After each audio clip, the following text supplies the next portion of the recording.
Bienvenue dans Hypersensible éclairé, le podcast qui éclaire votre chemin vers l'épanouissement en tant qu'hypersensible.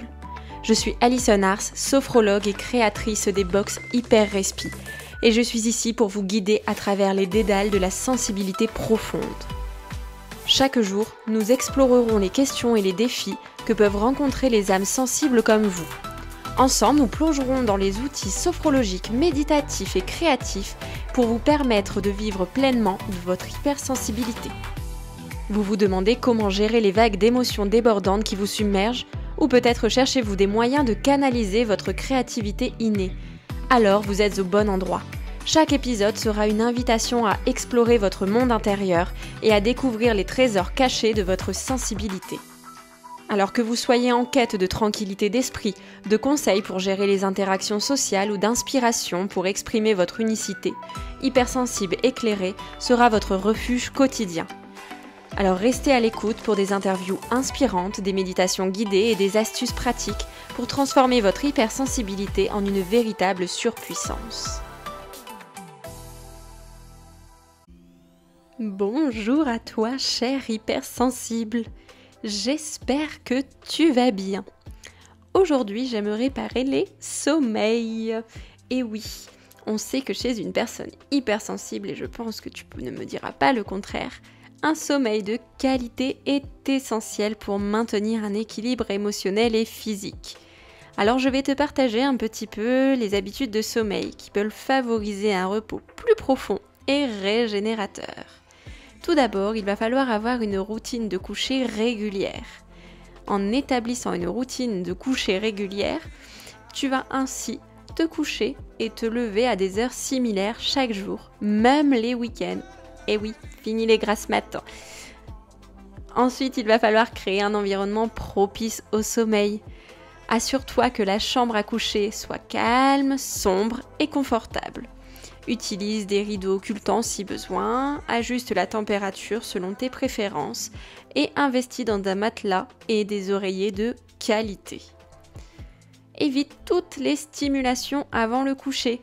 Et oui, on ne le répète pas assez, mais on évite les écrans de téléphone, d'ordinateur, de télévision au moins 1 heure avant d'aller se coucher.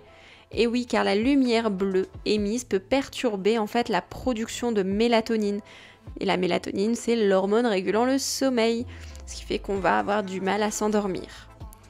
Ensuite, on peut aussi pratiquer des techniques de relaxation. On intègre des techniques de relaxation telles que la méditation, la respiration profonde, le yoga ou la visualisation guidée pour apaiser le système nerveux avant de se coucher. On évite également les repas lourds et la caféine avant le coucher parce que on évite tout simplement les repas riches en gras ou en sucre ainsi que la caféine au moins quelques heures avant de se coucher car ils peuvent tout simplement perturber le sommeil.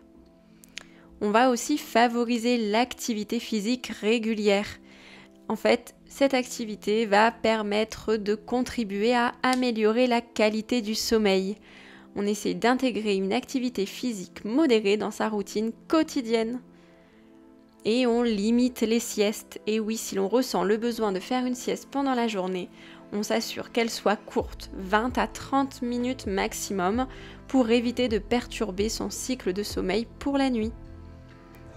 On gère le stress et l'anxiété en adoptant des techniques comme la méditation, la pleine conscience, l'écriture journalière pour calmer l'esprit et favoriser un sommeil réparateur.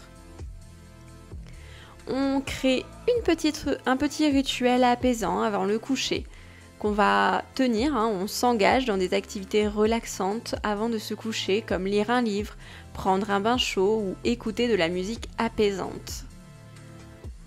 Et enfin, on évite les pensées négatives ou stressantes. Alors tu vas me dire, oui, c'est bien beau ce que tu me dis, mais comment je fais ? Eh bien tout simplement, si tu as tendance à t'inquiéter avant de te coucher, essaye de noter toutes tes préoccupations et de les laisser de côté jusqu'à demain, comme si tu fermais ton livre. Et en intégrant toutes ces habitudes de sommeil dans ton quotidien, tu peux aider à te sentir plus équilibré, plus reposé, et ainsi favoriser ton bien-être général. Voilà, c'est tout pour aujourd'hui. J'espère que ces conseils t'auront aidé. En tout cas, de mon côté, je te souhaite une excellente journée. On se retrouve demain et en attendant, prends bien soin de toi. Merci de nous avoir rejoints et d'avoir écouté cet épisode. S'il t'a plu, n'oublie pas de t'abonner à ce podcast sur ta plateforme d'écoute préférée afin de ne manquer aucun épisode. Pour soutenir ce podcast, partage cet épisode sur les réseaux sociaux en taguant mon compte hyper.respi. Fais-le découvrir aussi à tes proches ou bien laisse-moi simplement un avis sur ta plateforme d'écoute préférée. N'hésite pas à réagir à cet épisode et m'envoyer tes questions, tes commentaires, tes astuces par mail à contact@hyperrespi.fr afin d'enrichir mes prochains épisodes. Je te souhaite une belle journée. Prends bien soin de toi en attendant le prochain épisode de podcast.